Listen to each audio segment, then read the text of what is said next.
Isaiah, the 43rd chapter. Y'all ready? Isaiah, the 43rd chapter, beginning at verse 16. It says this: Thus says the Lord, who makes a way in the sea, a path in the mighty waters, who brings forth chariot and horse, army and warrior. They lie down, they cannot rise, they are extinguished and quenched like a wick. Verse 18 says, Remember not the former things, nor consider the things of old. Someone say, forget it. Verse 19 says, Behold, I am doing a new thing. Someone say, new thing. It's hard for you to say that word. Someone say, new thing. Now it springs forth. Do you not perceive it? I will make a way in the wilderness and rivers in the desert. This is hey, Roz, what's up? This is the last Sunday of the year, and I want to give you one word. I want you to turn to a few people and say, switch. You may be seated in the presence of the Lord. Switch.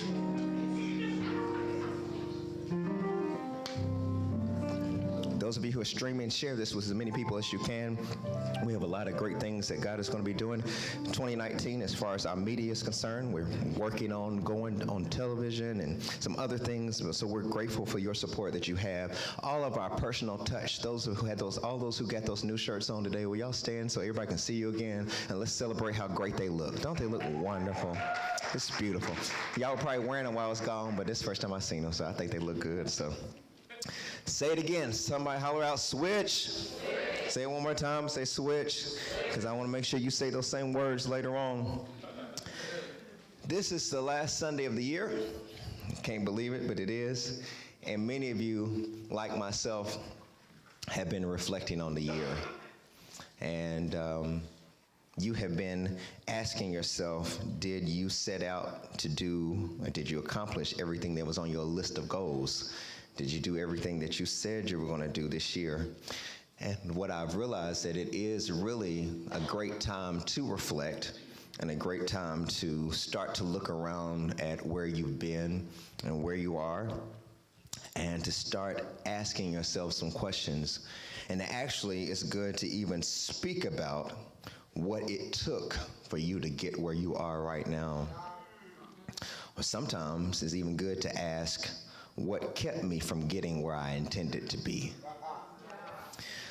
Yet we must understand this important part, that getting to wherever we think we're supposed to be is more of a journey than a destination.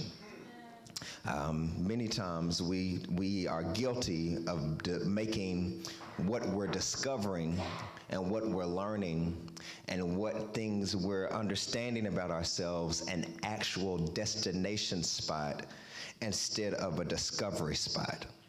There's a difference.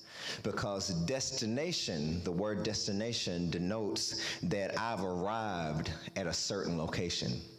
Destination means that I have no plans to move on from here. Destination means that I can stop here, I can begin to look around, and I can say I have finally arrived. That's what destination says. I don't know if any of you all, I know a lot of us ride planes now, but those of you who have ever been on a trip with people in the car, the actual question, annoying question that people keep asking while you're driving is, are we there yet? And usually that question is asked by people who are not driving. Usually that question is asked by backseat drivers who want to tell you how to drive and what route they would take if they were driving and what they saw somebody else do and all those types of things. And many people are always on a quest to get there, wherever there is. And there is a place of proposed accomplishment. When you say there, it's often a place where we are looking around and looking our nose down at people and basically saying that we have arrived at a spot that they haven't arrived yet. That's what there means many times. Now, what I've understood is that as far as I am a student, so I'm always learning things, but what I've learned statistically is that most students who graduate, a large percentage of new graduates never read another book. After they graduate, they have no desire to write another paper. After they graduate, they feel in their mind that they have arrived at their destination.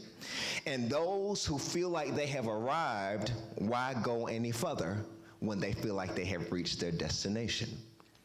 Now, I'm going somewhere with this for those of you who are like, what does this have to do with my life, and what does this have to do with us? Well, it has to do with us because of this.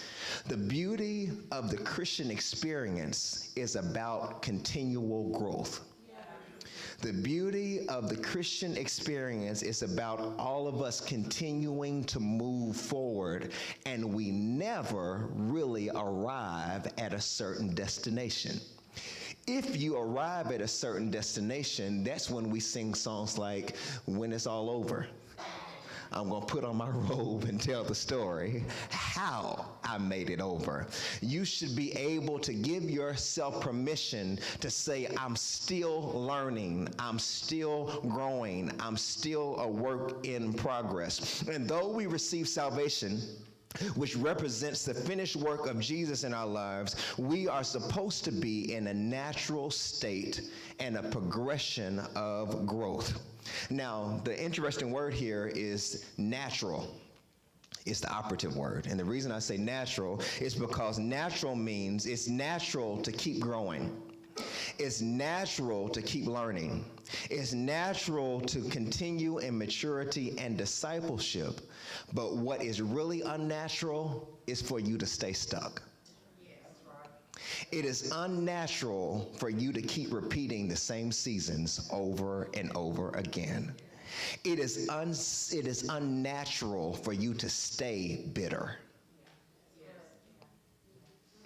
It is unnatural for you to look back year after year and see no progression, the same year over and over again. It reminds me of the movie Groundhog Day, where every day he woke up and the alarm went off, it was the same day on repeat.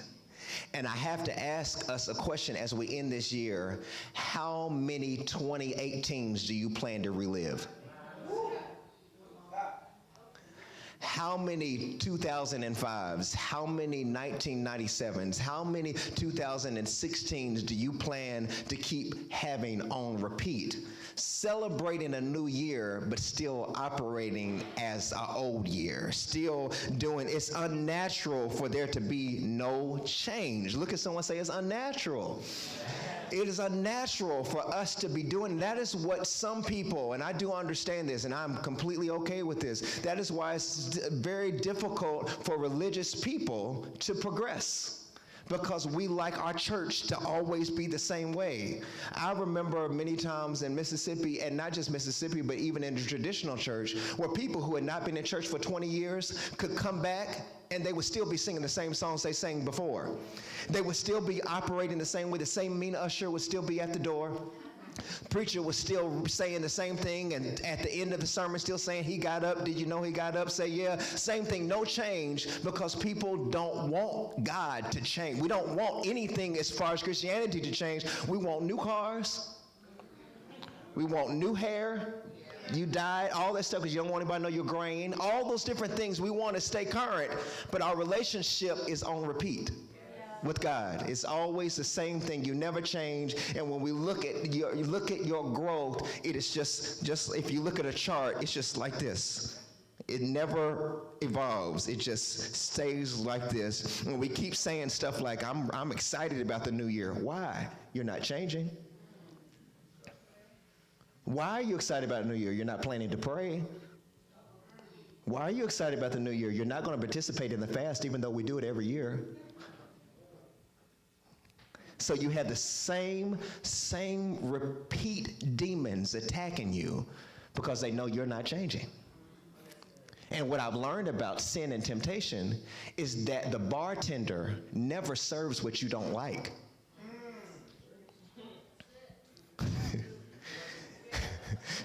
They know you because you are a repeat, as Claudia says, a repeat offender. So every time you go to the bar, they know what you like. They say, same order. And for some of you, when we see you coming, we say, are you the same that you were? Are you going to get offended like you normally do? Because if that's the case, then stagnation. And look at someone one more time and say, unnatural. Y'all want me to go back on vacation? Isaiah, the 43rd chapter, and the 16th and 17th verse says, thus saith the Lord. Not Mario. I want y'all to understand that this is not my word. I want y'all to understand I don't get any pleasure by just getting up here and saying, I told them. I don't do that. I want to make sure I'm saying what he says. That's very important that y'all know that. I have to give an account to him. If I'm wrong, he correct me. But in verse 16 it says, thus saith the Lord, who makes a path in the sea, a path in the mighty waters, who brings forth chariot and horse, army and warrior. They lie down. You see that? They lie down. They cannot rise. They are extinguished, and they are quenched like a wick. Like a wick. And what he's saying in this, God reminds them, he's reminding the Israelites of all the ways that he's made. He's reminding them of every season where they thought they wouldn't survive. He's reminding them of everything that they thought was designed to kill them. See that sea? The sea that they thought was going to cause them to drown. There are times, and this is very important, there are times of reflection when you've got to remind yourself of everything that did not work. You have to remind yourself of every single season that did not work the way that it was planned to work out. There are things that have been positioned and poised to destroy you. There are things that rushed towards you and felt like it was a chariot or felt like it was a horse, that it had power to trample over you, but it did not work. Someone say it did not work. These are the things that God extinguished. That's what he says in this. These are the things that God extinguished, and these are the things in verse 17 that God quenched like a wick. Why can't I say that word? These are the things that we often overlook. Many of us do, because God is speaking to the Israelites and reminding them of their former state of bondage. He is reminding them of what it was like for them to be undervalued, of what it used to be like to be overlooked, or what it used to be like to be trapped with no hope. What it used to be like to be crying out for help and nobody is listening. He reminds them of how they walked through all of those seasons but still made it. They walked through all those different seasons where they thought it was difficult, but they still made it. Everything they thought they would not overcome, they overcame. Many of us, and why this is important, is many of us we are so quick to keep pointing out our difficult seasons. And we are so quick to point out how January was hard and how June was hard and how that report that the doctor gave me almost took me out. But we are not quick to say that, yes, it almost did, but it didn't. We are constantly on repeat of the bad things that happen, of all the different situations that we thought were so difficult, but we overlook what we actually made it through.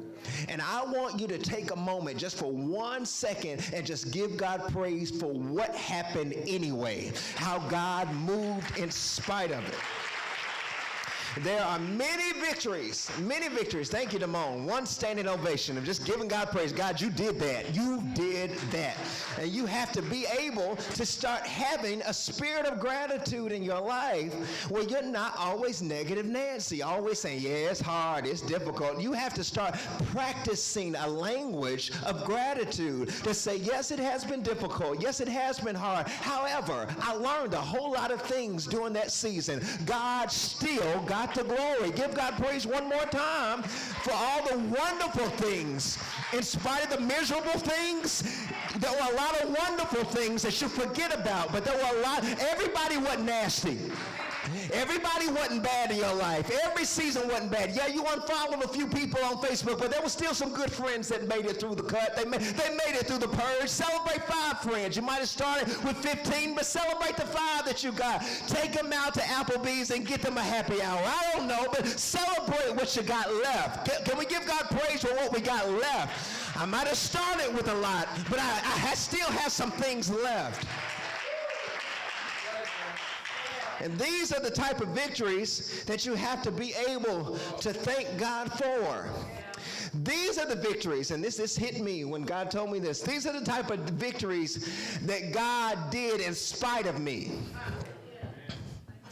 These are the victories. It's gonna hit you hard because it hit me hard. These are the victories that God moved without my permission. Because if you take a moment to think about it, now, I'm telling y'all, either this can be a long-winded message because of the long-winded audience, or it can be a long-winded message because of me. But either way, we're going to get where we got to go. Now, y'all can get with me, you can praise, and you can shout and all that stuff, and we can get there faster. But if y'all going to be a long-winded audience, then this is going to be a long message. Look at somebody and say, let's go ahead and get with it. I'm trying to help you. If you want to stay in Egypt, you can, but I'm trying to get you out of Egypt. I'm trying to get you somewhere so that you don't have 2018 on repeat. I'm trying to help you. It says here, there are seasons in my life where God did things without my permission, where he got victory anyway. He wasn't waiting on me because he knew I was flaky. He didn't wait on my permission because he knew I wasn't in a season of prayer. I was in a season of pouting. So he moved in spite of me. I'm trying to help you. If you take a moment and you think about all the things this year that tried to destroy your peace but didn't. Every situation that tried to deter your faith but didn't. Every time you wanted to just sit and stay in a time of despair, but he gave you joy instead of mourning. If you would just recall it and think about how in spite of whatever your it was, God still got the glory. I don't know what your it is, but whatever your it was, God still got the glory. Someone say he still got it. You complained, but he kept on moving. You decided to step away from the church for a season, but he still kept moving. You decided to stop reading the word, but he still kept moving. You decided to stop worshiping, but he still kept on moving. I'm coming where you are. You decided to stop believing in the institution of God's church, but he kept on moving. Every time you said, no, I won't serve, he kept on moving. Every time you said, no, I won't do this, he kept on moving. Every time you said, God, I won't believe you again, I won't trust you again, he kept moving. He moved in spite of you. He kept proving that he was God. He kept showing that even if you don't participate, I'm still God. Even if you choose to sit there and pout, I'm still God. And I'm going to show you that I can do this with you or without you. But either way, I'm still going to do it. I'm still going to move. Someone say he's still going to move. When we decide to sit there and fold our arms and pout, he still keeps being God. He keeps on being God. And we've got to reposition our minds to remember that he's God, that he's sovereign. Sovereign means that he can do whatever he wants to do, whenever he wants to do it, without your permission. You mean God can save Taste Creek without me? Absolutely. He chooses to use us. He chooses to call us here to this place, but he can move without us, but it's better for us to move with him. Someone say move with him. The reason that this scripture is so important, and I knew that it would hit you the way that it hits you, that's why I tried to stay on vacation as long as I could, because I want to be a great friendly neighbor, and I didn't want to be the Grinch who stole Christmas, so that's why I didn't show up for Christmas. But I wanted to make sure that you have a wonderful 2019. Look at someone already and say, Happy New Year. And I want to tell you, I've been praying. I want y'all to know I have been. I told one of our great members one time, I said, if you ever notice that I don't have a prayer life, change churches. If you notice that I'm preaching fleshly messages, go somewhere else. But if you notice I'm seeking God and it offends you, you take that with God. Get my picture, I ain't on social media. I'm saying sometimes the word will challenge you.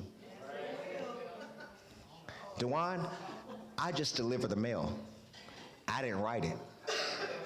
You choose whether you open it or not. And you want to know where y'all have been, Joanna? Thank you for asking me. I'm going to tell you where you've been. This is what you got switched. This is what's been happening. Raj, you came all the way from D.C. to hear this. This is what happened, and this is where y'all been. It's a word called transition. Go ahead, adjust your wig.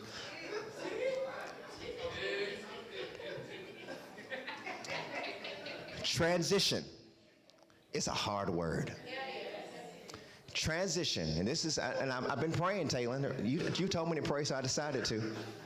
The reason that this is important for us is because Growth Point has been in a season of transition for months. And I had to step away because I said, Lord, I'm getting too fleshly. I need to go pray. Lord, what are you saying to us? And what is happening? And he gave me this word. Mel just happened to get sick, so I had to deliver it quicker. But transition is a place of in-between seasons. It is a time, Mr. Leon, I need your woo real quick. Just go ahead and give it. Let me know I'm preaching. Woo! It's a time. Transition is a time where we are not exactly sure what God is doing. And we're not exactly sure of what's next. Transition, hear me, this is going to help you. Transition is a spot of dependency on provision, guidance, and support.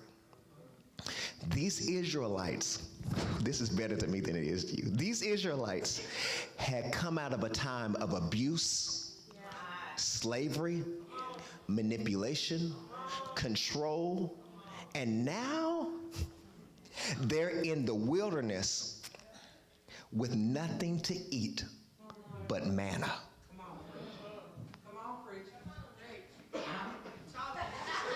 Manna is a word.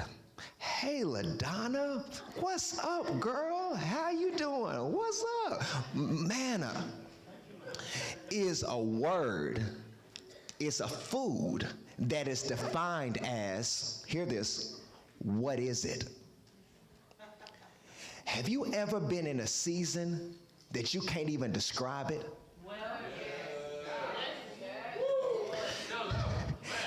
Have you ever been in a season that there are no words to actually define what it is?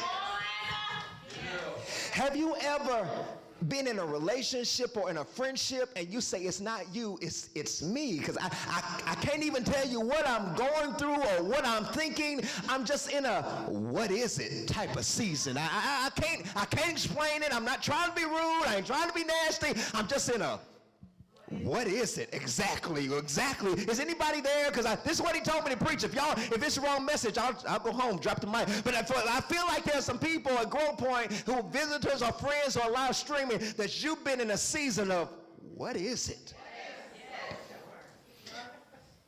We're eating, but we're not sure what it is.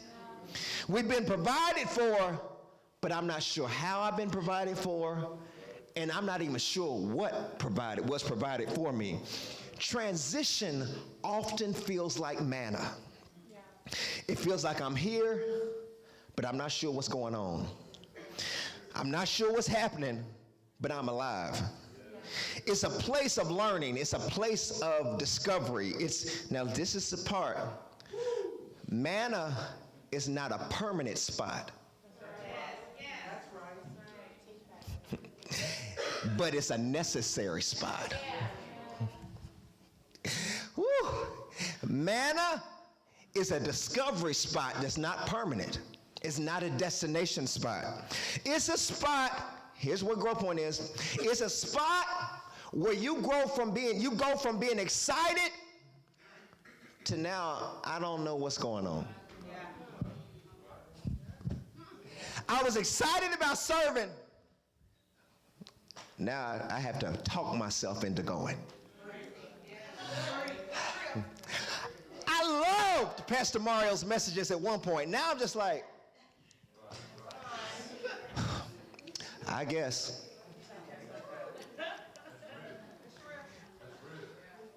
Because I thought I was going to live in manna. Manna is where nothing seems familiar.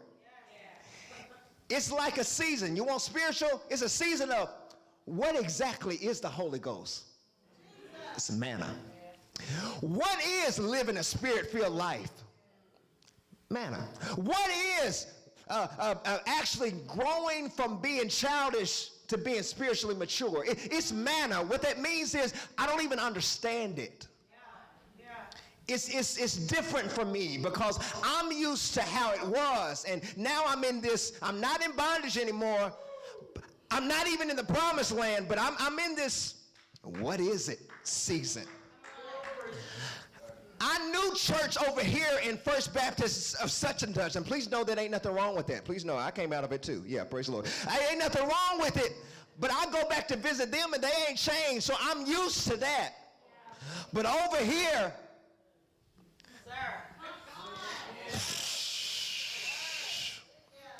I love watching the Potter's House on live streaming because he can't pastor me because I'm live streaming. But when I get in a church that's spirit filled and they call out my wrongness, I like Matthew Stevenson because I can follow him, but I've never been discipled by him. And it's easier to watch what I don't participate in than to participate in it and actually have to be accountable to it. And manna. It's difficult season for me. Look at somebody say it's manna. Woo, Lord, I'm preaching better than you're sounding. Hallelujah. Verse 18, I know y'all wanted Mel, but you got me. I'm sorry. Verse 18 says this. He says, remember not the former things, nor consider the things of old. Come on, preach me, Mel, I will. He said, remember not the former things, nor to consider the things of old. God never designed, I can't holler like I want to. God never designed, I want to holler louder, that's all I got. Ty, I don't have nothing more. I was never in the hood. I didn't learn how to holler in the streets. God never designed for you to stay in transition.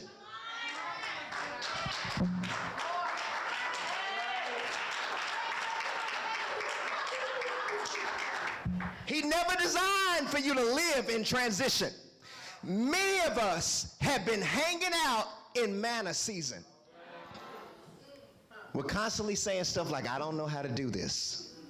I don't know about this type of life. I was once excited, but now every time I hear a word or run into somebody, they always talking to me about changing something. Why does life always have to be about changing? Why can't Growth Point get somewhere and sit down? Why can't we change it once and leave it that way and never change it again? Why can't the worship team decide exactly who the leader is? Why can't the ministers decide who's the minister? Why can't y'all? I'm the pastor. I know y'all fools. I'm sorry. I know y'all. I'm talking about righteous people. My bad. I didn't mean that. So y'all don't want me to tell you business because I know you. Go ahead and clap and say, yeah, go on, go on. But we get to the point. I didn't mean fools. I'm sorry. So it's going to pray. Someone's going to tweet and say something about me. I ain't on social media, so I can't see it. Anyhow, where is the stability? Because as we want to be stable. But Pastor Colin Gray came and said, there is no stability in the spirit. He said, you never get stable when you're riding a surfboard. You have to learn how to catch the wave. So if you're looking for stability, you're going to have to go to a church that's been established for 150 years because they're going to stay the same. But in this season, he said, remember not the former things, nor consider the things of old. God tells them, I did deliver you from some stuff. I did take you through some stuff, but forget it. How does that, how is that for our testimony service? Well, we keep saying the same old testimony over and over again. And God said, forget it. I'm done with it. I did it, but move on. Look at someone, say, move on. This is why this is important for me. I hope I'm, Mama Donna, am I teaching the word? I'm trying to. I'm plowing through some hard ground right now because y'all are a difficult audience today. I can't stay gone that long next time because y'all need to remember what it's like to hear the voice of the pastor.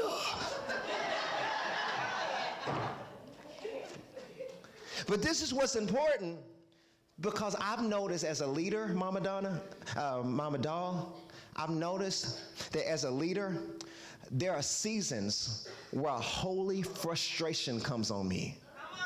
Come on. It's nothing against anybody. It's not that the music's not good. It's not that I hate people and I don't like, it's not that. It's when I notice that we've been eating manna too long. It's when I'm looking and I'm noticing that we've stayed in a spot too long. It's when I notice that he did provide, but he ain't providing like that anymore. It's when the manna has stopped. They were so relaxed. This is why it's important. Chrissy, they were so relaxed in just getting up and going to their usual spot, because manna had always been provided for them. They didn't have to do nothing for it. It was there. They didn't have to work for it. It was there. They didn't have to pray. It was there. They didn't have to wonder if God was going to provide. He just did. So they didn't have to do anything to get it. That's where grace comes in. It's by grace I'm saved. Meaning, if you don't read the Bible for the whole 365 days of 2019, you're still saved. I don't know why you're not shouting. You should be glad. I mean, I'm saved regardless. Surf's up, drink up. I mean, you're just saved. You can't lose it. That's manna. That you got it without doing anything for it other than believing. I believed, I received, and now you have justification by Christ Jesus. But then what happened is that God told them the manna has stopped. This is not the only time manna stopped. There was a time in 1 Kings 17 where the prophet Elijah, he got used to God moving in a certain way through a brook. And all of a sudden, the brook dried up. And God said, how I used to move, I'm not moving like that. That's not the only time. There's another time in the marriage of Cana, Jesus' first miracle, where they were at a party. And the host went to take another dip, another swig one more time. And he took that shot glass and he dipped it in, and the wine was gone. And what happens when what you're used to drinking is not there no more? What happens when what used to serve you has stopped? So for that particular party, they had to go to Jesus and say the wine stopped. And Jesus said, what's that got to do with me? Y'all think Jesus is always nice. He ain't always nice. He's like, what? What's that got to do with me? That's your problem, ain't mine. You drinking, not me. Anyhow. But his mother said to the disciples, whatever he tells you to do, do it. What that means is there are seasons where he stops providing like he used to. And now he moves from providing to you manna and says, now you do something.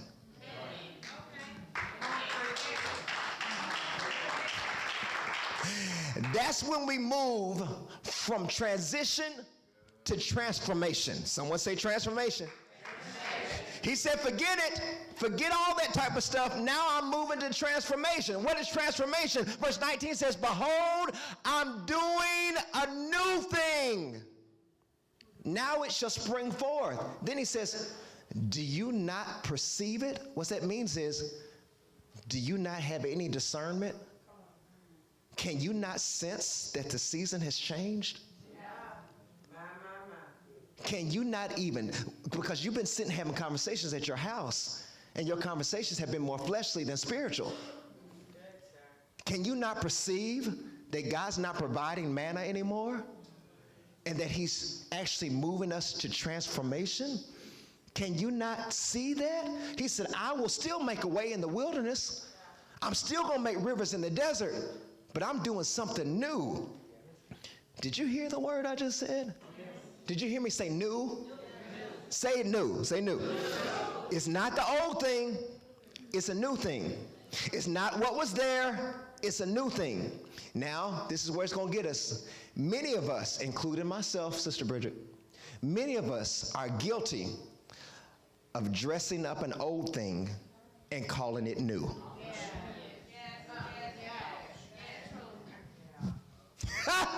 Preach, boy. Many of us are guilty of dressing up what used to work and repositioning it, calling it new. You want to know what you did for Christmas? Somebody else gave you a gift. You didn't like it. You repackaged it and gave it to somebody else as if you bought it and called it new. How does that relate?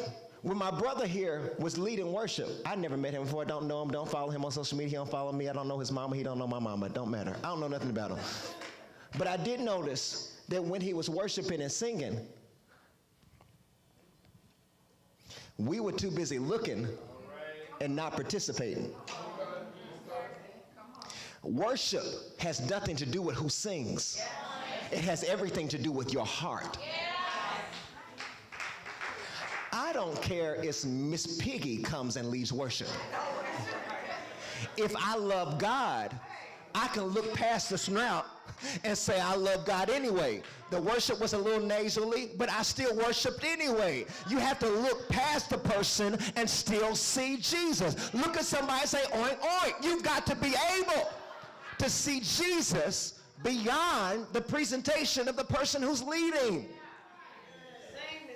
It wasn't what he did. You didn't do nothing wrong, brother. I'm not talking about that. But I'm just talking about us. That's what some of y'all's problem was with Pastor Gil and Mama Donna and Minister Jermaine.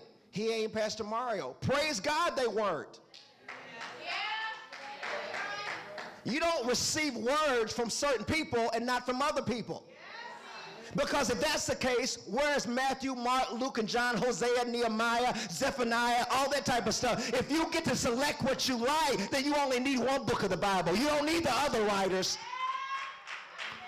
God can speak to whoever he wants to. He can speak to a stripper if that means getting your attention. And make that rain, why don't you?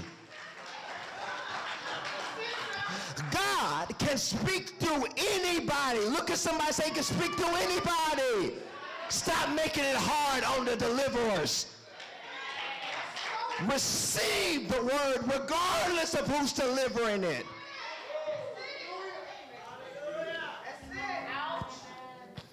We try to do what we did last week and give it to God.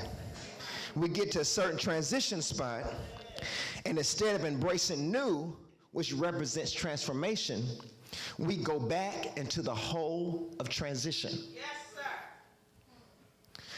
sir. I'm going to say it again, instead of embracing transformation, we go back to transition. The reason that we do that is because as long as I stay in transition, I'm not going to get hyped probably, Quan, so you can just probably cancel it. The reason that we go back to transition a lot is because people have grace for you. As long as you say, I'm going through, nobody will bother you. As long as you say, I'm working something out, I'm not really sure if I can serve right now because I'm really going through something. I'm not really sure if I want to participate in the worship right now. I'm not really sure if I really want to participate in the ministry. I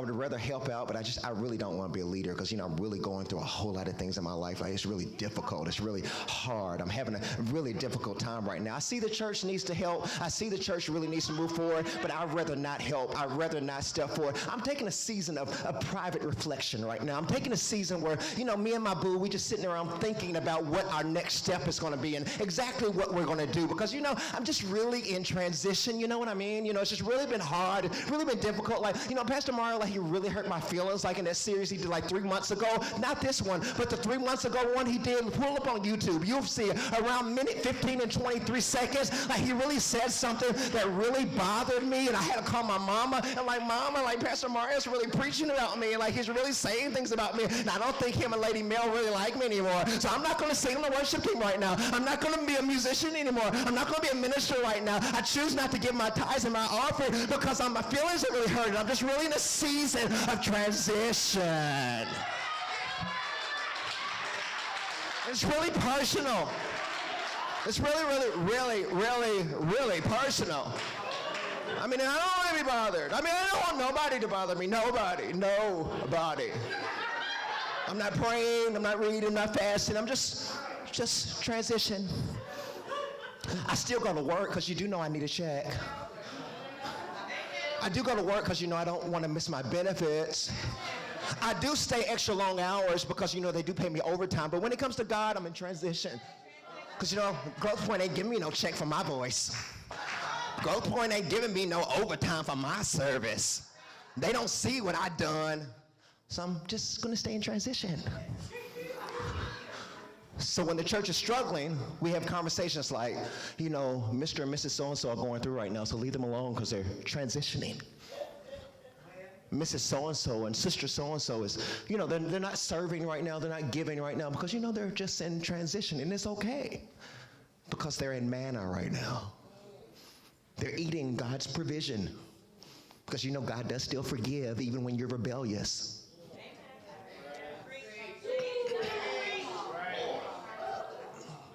God still loves you anyway, even though you're a minister and you choose not to minister. He still loves you anyway. Because the Bible says that the gifts and the callings of God do actually come without repentance. So that means I don't have to do anything. I can still be called.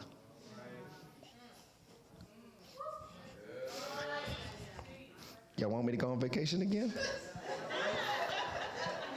So as long as I stay in transition, everybody has empathy for me. And the thing is, you have to guard your transition seasons because God will send demonic friends to you to keep you there longer than you need it to be. This is the last Sunday of the year. I'm trying to help you for next year. He will send people to keep you there longer than you need to be. He will send people who say, I watched it too. I think he was talking about you. Shoot, girl, you're right. Sit here. Let them struggle without you. See how they sing without your presence. See how they minister without you. See how that works. So you will have people that will talk you in to being at alt with God. You think you are disrespecting the house. No, you're not disrespecting the house. Don't abuse his anointing on your life. That is a situation that you got to take up with God, not Pastor Mario. Don't exalt me. You better exalt God. You better ask yourself, am I in right standing with God, not Growth Point? Is God pleased with my life? I don't care if you never sing again. Does God want to hear anything coming out of your mouth right now? That's something you got to take up with God, not us. And that's what transformation takes for. I know it's hard for y'all to deal with this type of preaching. I know it is, because y'all want me to be like, put me in E flat. I'm trying to take you out of rebellion. Why am I trying to take you out of rebellion, Mother Higgins? Because the Bible says rebellion is as the sin of witchcraft. Some of the stuff that's been coming at you is not because somebody else put a curse on you. Your rebellion put a curse on you. That's why things are not moving, because you're in a season of transition where God never intended for you to live. Look at somebody and say, it's over. God said, forget it. He said, I'm doing a new thing. I'm doing a new thing. It means that season had its purpose. Let me tell y'all something. I felt something pull on my left side. Let me tell y'all what type of pastor I am. I am a prophetic voice to this season. I am not your shake and bake type of preacher. I am not your preacher who scratches hands and gets checks privately to get paid. I ain't paid for this thing. This is heaven's word to his people. Prophetic voice. You know how they treated the old prophets? They would look at the prophet and say, do you come peacefully? That means prophets don't preach to be liked.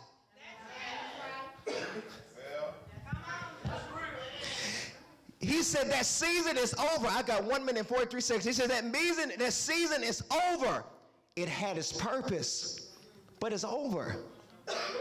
You learned some things during that time, but it's over.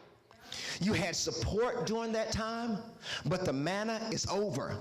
You had someone call you and ask you, boo-boo, are you okay? Boo-boo kitty, you need anything?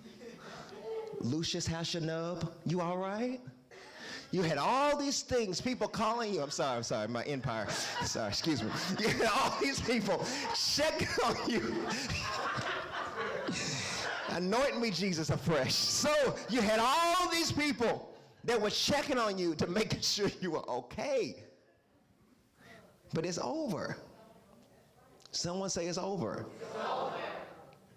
How many more caskets do I have to bring in here to tell you to kill it? It's over.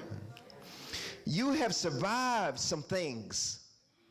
You have come over some things. You have overcome some battles. You have come through some storms. I'm trying to remind you some things you forgot about. You have survived miscarriage. You have overcome suicidal thoughts. You have bounced back from divorce. You yourself checked out of that mental institution.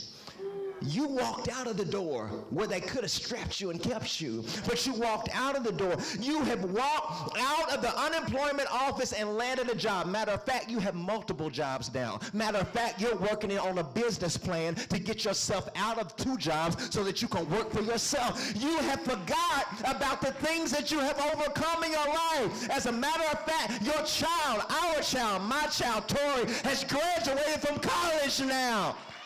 Started out as a single teenage mother and celebrated the graduation of her daughter where she could have been a statistic. Have you forgot what you've overcome?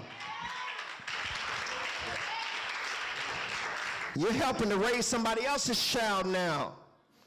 You made it through your first holiday without your loved one. You made it. You made it through that awkward conversation through the holiday dinner. You made it through all of that type of stuff. You've come through some things. Look at someone and say, I've come through some things. You came through that manna season and learned something. And this is the word for y'all tonight. You can go on, Quan, play my Benny Hinn altar call music. But now it's time to move to a new thing. In transition, you learned. But in transformation, you use what you learned.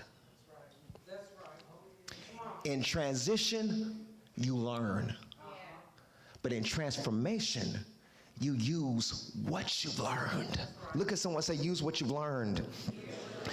This is a spot, don't play it yet because it's going to take me to my TJ's voice. This is a spot, I think I got 5 more minutes. This is a spot,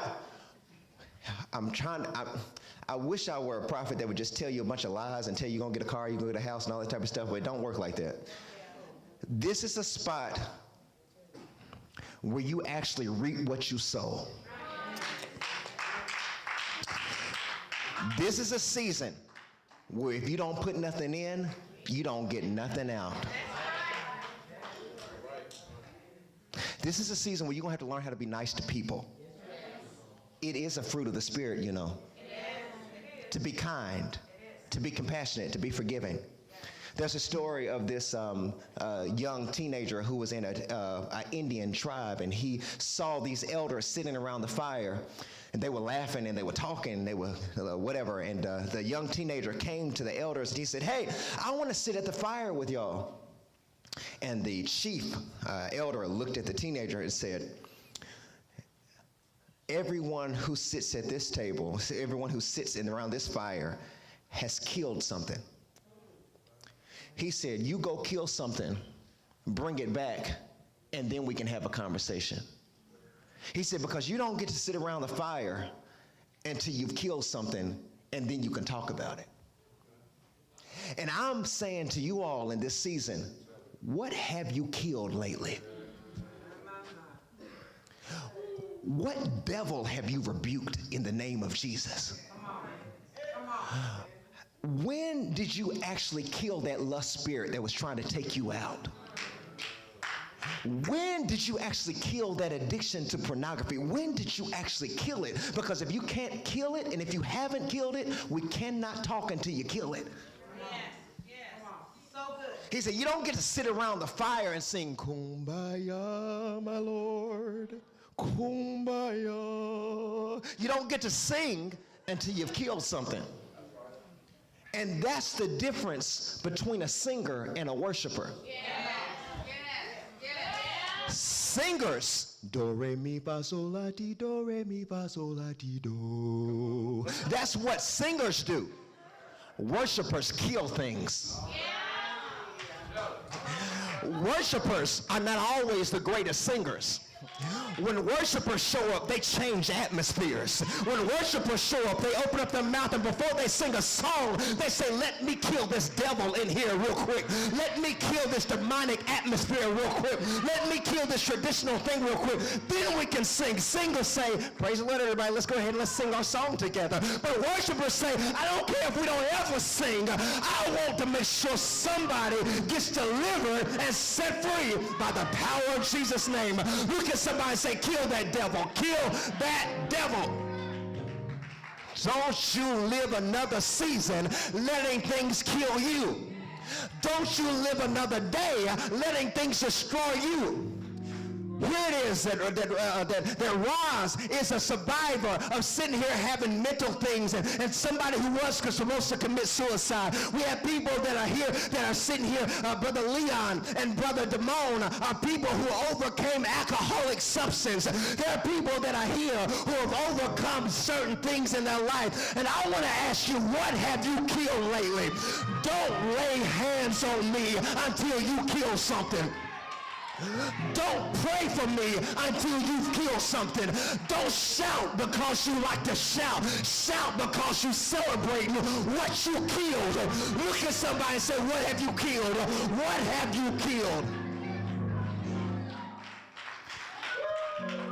This is a season where you can't be pouting no more. You can't be sitting here crying. You've got to kill that lie. Kill everything that's lying to you, everything that's telling you you can't survive, everything that's telling you you won't make it. You've got to kill those thoughts in your mind.